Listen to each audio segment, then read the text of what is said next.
Moving on with characters, we're up to episode 37, and we got. I will take a who and or what movie from you if you can even give me that.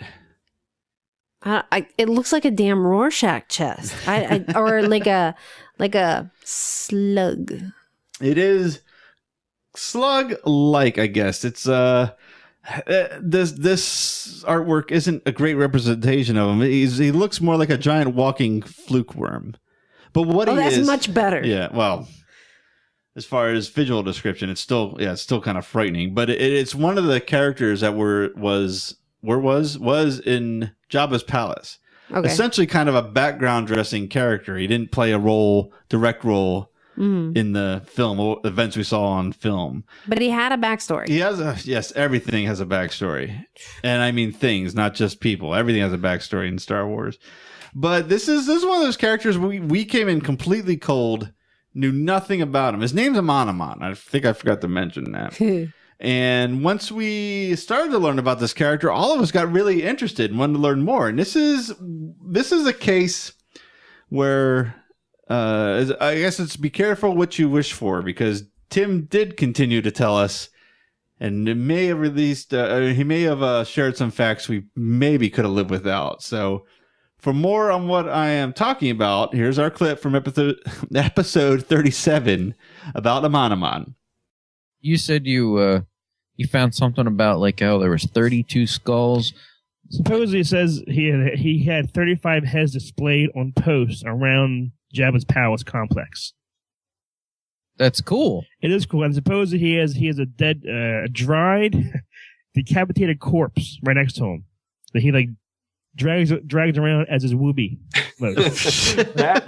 You know what? I was wondering about that. They released an action figure for him. He's only had 2 action figures made, as far as I know. Yeah. And the second one that came out about 10 years ago came with like a dried up skeleton. Yeah. It was a deluxe figure. It came with a dried up skeleton. It came with his staff, and it came with a very sassy little Salacious Crumb figure for some reason. Salacious Crumb was like sort of striking a sassy Beyonce pose in the package. This is awesome. I'm looking at this picture. Chris has a picture with this body. I think I'm looking at the same one. Yeah. Decapitated whoopee. My whoopee. This is like as close as Star Wars has crept into the horror genre. Well, what's cool is like this, of all the characters on a background, tell me fucking more about this guy. Dude, I want more. This guy's like hostile. Are you sure you want to hear more? Oh. All right. Interesting fact about the Amani. Not only do they eat with their mouth, which they can widen and eat like animals whole, like a snake. They also expel their quote unquote biological waste. Oh God! Also, so he can talk shit. And he literally eats. Phenomenon. And as was pointed out a little bit, he literally talks shit. It says that they on one of the pages I was looking at, it says that they understand that in most cultures around the universe this is frowned upon, so they generally do this in private. Well, that's I would hope so. I would hope so. Yeah, like all of us. Not many of us do this in public. I do. That's why nobody knows. That's why nobody knows. You his mean name. not many of the 4 of us, or how specific are you talking? He must have like a big ass carton of like Tic Tacs all the time with him. That's what he carries. Nobody in his knows movie. his name because they don't want to ask him, because as soon as he opens his mouth, My name's Amon. This chronic halitosis comes out that smells like. You smell like shit. Oh my God. So in a way, you don't know if the corn he's eating is food. Come on. What is this endless cycle? I was trying to think of a corn joke earlier, and I couldn't think of one that was funny. That was not too bad. Best fact ever. Once again, toilet humor saves the episode. Yes. Okay, now it was pointed out earlier that he has these little tiny stubby legs, and they're not very good walkers. They're very slow. But just like the Lurmen, as we saw in that episode of Clone Wars, these guys are able to roll themselves up like Sonic the Hedgehog and roll at really high speeds. They can roll up. What's that? They get coins? Well, in certain parts of the country, I think. Okay. But yeah, they can roll at like really high speeds. They can roll up to 50 kilometers per hour. Yeah, you were right. You should have stopped back then. There have been action figures. This was an action figure in the original line of the Star Wars toys.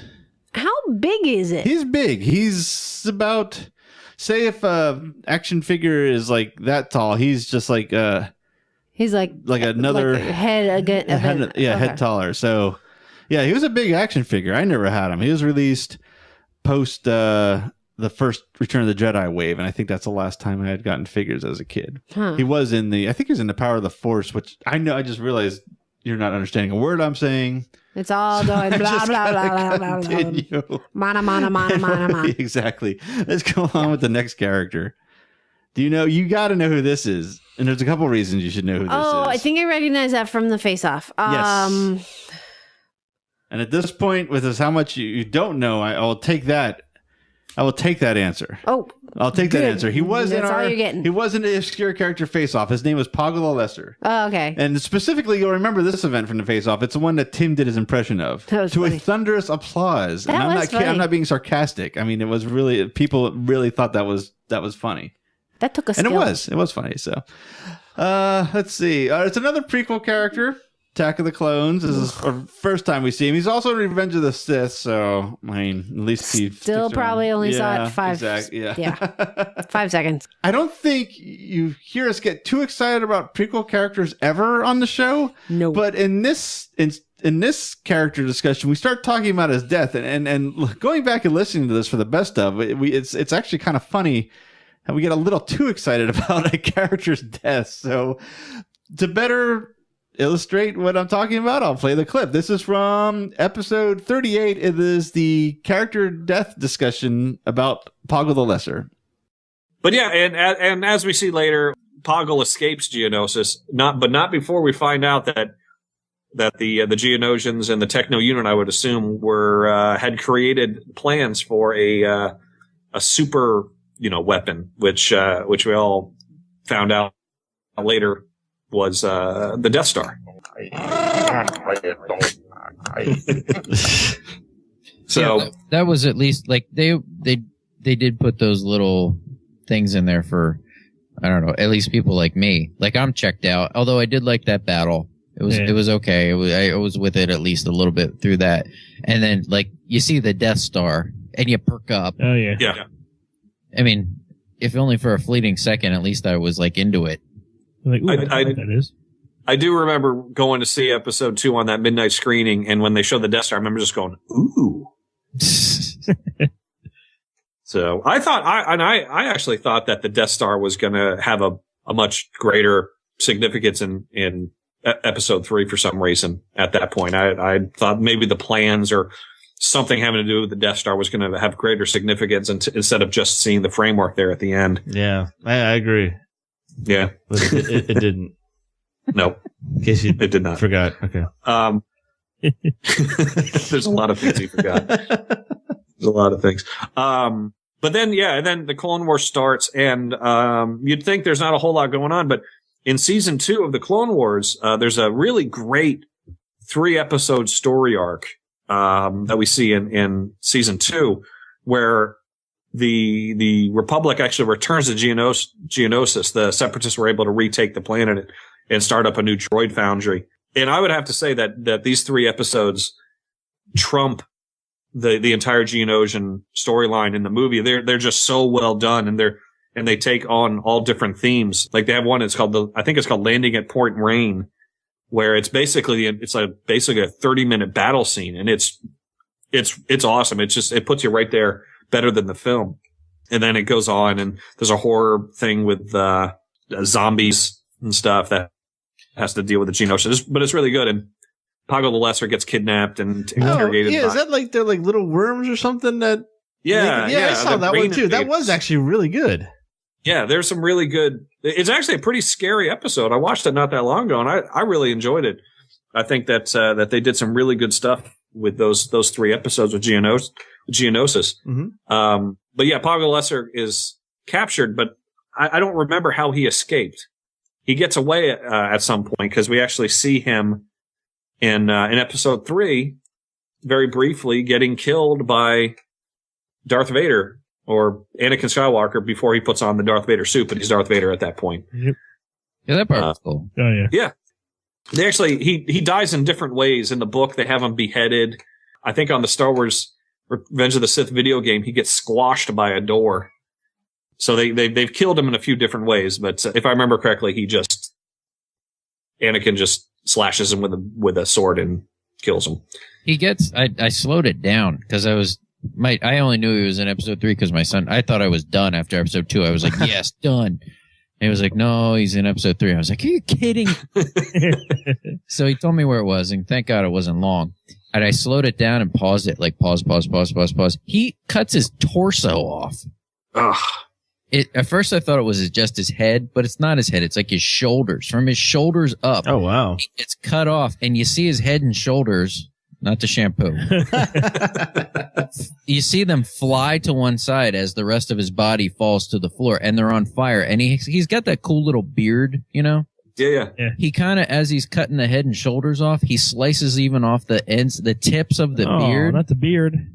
So as he's going down, you see like the severed part of his torso, like kind of orangey on fire, and some of the tips of the beard are even on fire. Ooh.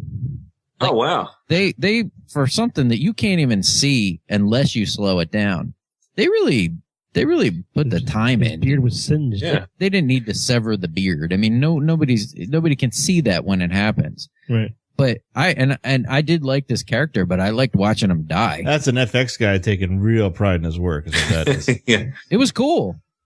And I love that scene because to me, all those guys, I'm sure Tim's going to make us sit through Newt Gunray and all these other people. Oh, man. Why do you always make the future look so bleak? I loved watching those guys die. Yeah. Yes. It's a great scene. It really is. You were like in the theater standing up, popcorn split everywhere. Absolutely. Yes. They were the bane of my existence. I have no post-comment questions or anything prepared for you for this character. I could not think of any. So if you got anything you want to say, the floor is yours about Paga the Lesser. No, it's a prequel character, therefore I have absolutely nothing to say. Okay, fair enough. If you're a regular listener, you know when we get towards the end of the episodes, we usually round out everything with a round of trivia. We're not quite at the end of this episode, but we're getting there. And I did want to get a round of trivia in here. So, Oh, God. as I brought out my Obsessed with Star Wars book, which you can thank my parents for getting this for me. So it's their fault that we're able to do this trivia. Thanks so much. This is the same book I think we used in the third round. We definitely used it in a round of trivia on the show. I think it was the third round. So this is the same set of questions. So I am going to ask you a random question. Let me set this to random. Okay, your question is number 1403. 1403. You are...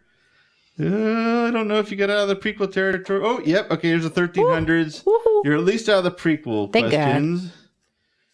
And it appears you have a New Hope question. Okay. What species has hidden prehensile proboscis, which they can suck out others' life essences through their nostrils?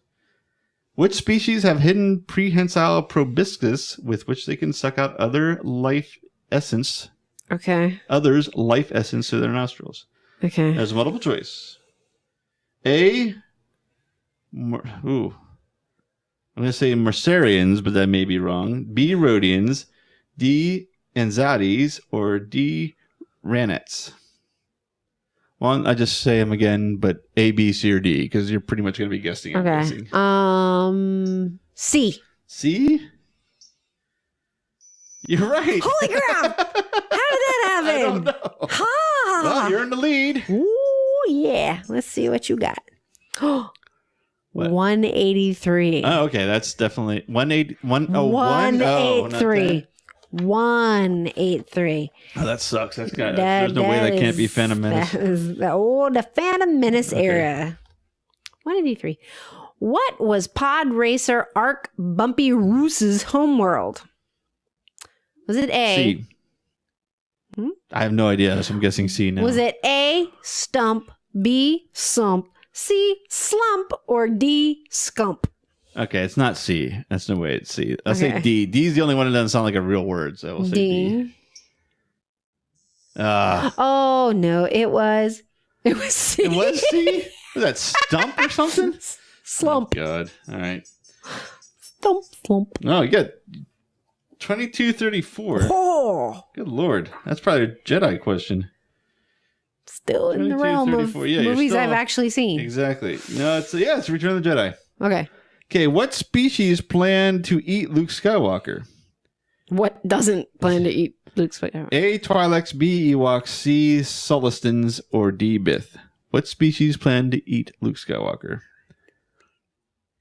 D. D. Bith? Wait, what was the first one? Twi'leks. A. Twi'leks, B. Ewoks, C. Sulistans, D. Bith. C. C. Sulistans? Nope. I think it's B. Yeah, it's B. Ewoks. Remember They were going to eat him? Yeah, so remember they put Han Solo over a fire? I thought that was a form of torture. Yeah, okay. 2090. Those cute 2090? Yes. Okay, good. Not cute 290? little bear things couldn't eat anything. They're so cute. Ooh, it's on the Still Jedi? Okay. I wasn't It sure is on the first page of the Return of the Jedi. Okay, still Jedi. Where did Luke Skywalker go to study the Force before his mission to rescue Han Solo? A. Dagobah, B. Tatooine, C. Dantooine, or C. Coruscant? It's not going to be Dagobah. You think it's Dagobah, but it's not. This is a book thing. I think it's Tatooine is going to be the answer in this. If they're basing it after the radio drama is my basis. You have Tatooine. thought this through. Yeah. B. That's trivia. Yeah. There you go. Well, we'll end it there on a friendly tie. 1-1. Or, yeah, No, 1-1. 2-1. 2-1. Oh, wait, no. Yeah, okay, 1-1. Right, yeah. Yeah. So apparently it's not such a friendly tie. Yeah. So all right, let's get to we got this is our last character clip, but we got a couple things after this. But I'll give you I know you know who this is. We've talked about him before. That is Salacious Crumb. That is Salacious Crumb. Yes, and you remember who and what he is, or at least from the movie's perspective, right? Yes. Good. Okay, so here is this is a little bit about what his role was in Jabba's court. This is from episode 39, our episode about Salacious Crumb. I read that he was almost like he had like a hand buzzer on his hands, would shake hands as a prankster. He like had like the whoopee cushions, put them under people's seats as a prankster. But he was gonna eat Jabba's food. Jabba got pissed. The monkey ran away and spilled it on Bib Fortuna. Jabba laughed and kept him as a pet because he made him laugh. Seriously. That's the story? That's the story. Wow. That's kind of the story. Yeah. No. And then it was part of the deal, something about that he had to make Jabba laugh once a day and he would live. Seriously? If he didn't make him laugh, he would eat him. Oh, that part I believe, actually. But how the hell would Jabba catch him? Well, he has one of his minions do it. Yeah. All right. Surely not a Gamorrean guard. They couldn't catch him. Exactly. Maybe it was a man. He rolled up into a ball. Well, I like that. That's awesome. Was that in a book or something? It's right on Wikipedia. But where did it come from? Did it come from them, or was it in a backstory? Because I really like that. I like the idea of not only he's not just a pet. He has a duty to fulfill, and if he doesn't do it, he's gonna be eaten. But the whole time we didn't even see him make Jabba laugh. Right? That's a good point. Crumb. Chris sort of gave the quick story for him, but Crumb started out. He was kind of well, I'm just going to fill in a few of the blanks. Oh, okay. Crumb. He started out. He found his way. He was kind of like a rat. He was a pest. He found his way onto a ship that eventually went up to a space station, and he was sort of living on this space station as a pest, like hiding in corners and in walls and things. And he eventually stowed away on a ship. You know, he wasn't really thinking getting on the ship is going to get him off. He was just sort of on the ship. That was one of Jabba's ships. So that's how he got to Jabba's palace. They came down to Jabba's palace. He got out of the ship, and then he became a pest in Jabba's court. And as Chris said, Jabba caught him trying to eat his food.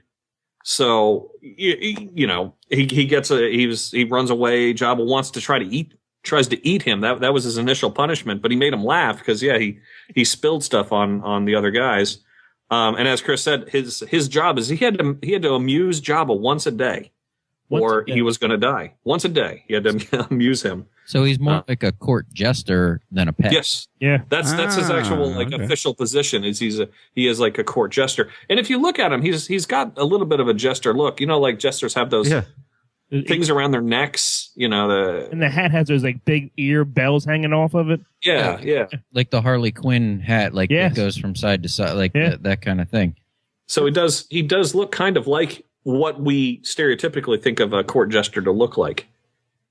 Well, that's cool, and I love how Bib Fortuna is just like the foil. Yeah. Of this, like he is just such a bitch. He's a stooge. You know what I mean? Like people carry a ladder and they turn and they hit Bib Fortuna in the head. You know what I mean? Bib Fortuna shovel.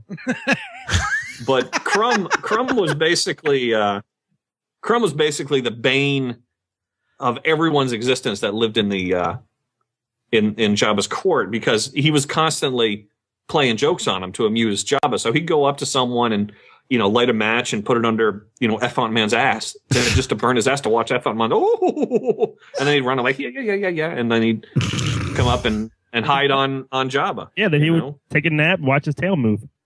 This is fantastic. Yeah, he's a funny creature, I think. You know, he's really interesting. Yeah. I would love to see a fan film on just like what a pain in the ass he is. Just like he like shits in the middle of the floor and somebody falls on it. Salacious.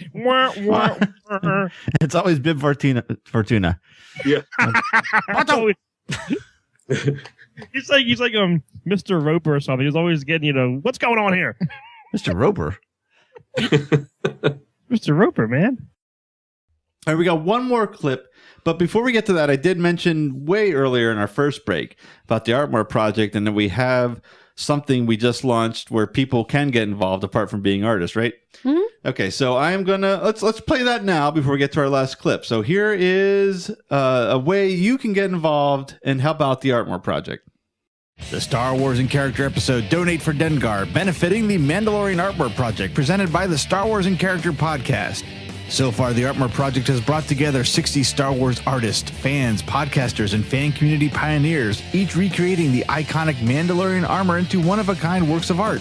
All artworks will be auctioned off as part of the Star Wars in Character 2013 Star Wars Toy Drive for the Philadelphia area Toys for Tots. Now, with a $5 donation to the ArTmor project, you'll receive a special thank you gift, a special episode of the Star Wars in Character podcast featuring the bounty hunter Dengar. This is an awesome story. I'm like leaning in with your Dave's every word on this. The backstory of one of the Empire Strikes Back's most memorable obscure characters. So if you're like me and you want to know why he looks the way he looks, This is a cool part of the story. Good. here you go. Looking forward to this. There's a reason. Oh yeah. Details and stories never seen in the movies. Next time you're watching The Empire Strikes Back, during that scene when they're shooting those out, picture Dengar out there all excited that he's going to go get close to Han Solo just as they're all leaving and his ship gets hit by one of the blasts. Oh, fiddlesticks! Learn new information that leads to new questions. Is there no quick way to die on Tatooine? I mean, this sounds like this valley chips you to death very slowly. It digests for 1,000 years in a Sarlacc pit. Can't you just get killed on Tatooine to get it over with? No, it's in their charter. No one shall die in less than 2 weeks. And a character discussion you come to expect from the Star Wars in Character podcast. That should be edited now. When Chris starts giving editing notes, that's you'd said something pretty inappropriate. True. This episode has it all. Trivia, a dramatic reading, and of course, singing. Monaroo. Oh, jeez. Monaroo. Nobody gets that reference. You did. Yeah, I did. What's that say for you? Donate just $5 to the ArTmor Project and download the episode that's guaranteed to leave a lasting impression. Everybody who listens to this podcast, their internal voice for Dengar is shot. But that's not all. Make a donation of $10 and get the Biggs deal. As a thank you for your donation, you'll get the Dengar episode and a digital copy of our 2013 convention promotion episode, Biggs Darklighter. This special episode uncovers the history of the infamous Imperial pilot turned rebel. Biggs, he's called Biggs for a reason. That's all I'm saying. It's his first name. They're best friends. That was good. That was good, man. From his defection from the Empire to his ace piloting skills with the Alliance. He had a signature move. He would spin his X-Wing in a circle, firing all 4 cannons at once, and he would be able to destroy multiple targets. Yeah. That was called a Darklighter spin.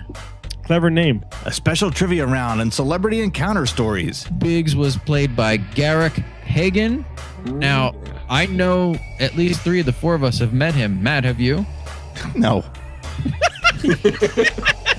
I love that. The Biggs deal, our thanks for your donation of $10 to the ArTmor Project. And last but not least, as a thank you for a donation of $20 or more to the ArTmor Project, we give you the entire exclusive galaxy. Every exclusive episode of the Star Wars and Character podcast recorded in the past 2 years. Our 2012 convention episode, Ponda Baba. The Indiegogo campaign episode on Bib Fortuna.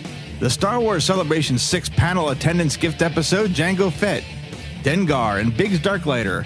And the 2012 Star Wars and Character Christmas Spectacular Edition with separate song tracks, production rehearsal recordings, outtakes, and an extended behind-the-scenes recording of the creation of the Christmas Spectacular. Each episode is available to download digitally with instant access after the donation is processed. To donate or learn more, visit our website at swic.neozaz.com/donate. All donations will be used to fund the ArTmor Project and help the Star Wars fan community make this project one of the most successful charity events of 2013. The Star Wars and Character Podcast thanks you for listening and thanks everyone for their support in this exciting new project. All right, we're at our last clip for this best of episode, and this is also from episode 39, the Salacious Crumb episode. Mm-hmm. Now, I know you like Salacious Crumb, and I think mainly because he's very Muppet-like, and you certainly like Muppets. Yeah. You're host of the Muppets and Character podcast. But do you like his voice? I mean, we only hear him cackle, but do you like the way he sounds? It's the funniest thing. Okay, cool. That's cool, because I asked that because this clip we have from that same episode is that Chris had the opportunity to talk to the voice artist of Salacious Crumb. His name is Mark Dodson. He's a voice actor. He was at a Pittsburgh convention. We took a shot at contacting him. He was very gracious in letting us take time with him. Well, letting us by Chris interviewing him. Chris said he was a fantastic, nice guy. Was really happy to meet him. And the interview is really good. Again, this is another clip that I could have put the whole thing in, but it's pretty long. And I don't mean long in a bad way. It's a good long. It's something I really encourage people to listen to. It's a fun interview. So what I had to do was narrow it down to what was my favorite answer to one of Chris's questions. So here is just a little bit of that interview of Chris with the Salacious Crumb voice actor, Mark Dodson. I know for a fact that this next question you never heard, and you will probably never hear it again. All right. This is a really awesome question, though. All right. We were wondering for our podcast, and want to hear your take on it. After Salacious Crumb has ripped 3PO's eyes out of his socket, R2 comes over and zaps him. Okay? Salacious Crumb looks down at them and says something, and it almost appears like he's cursing at them. What do you think he's saying? Well, it would depend on what part of when Ben was directing me, but I believe that was where he was telling me that the giant has caught me stealing some of his food. And so I think pretty much what I was just saying was to let me go. But I was screaming, so I was like, is that kind of, okay? So what I was thinking when I was saying it was, let me go, I'm scared, that kind of thing. I was hoping for some kind of like Star Wars curse word.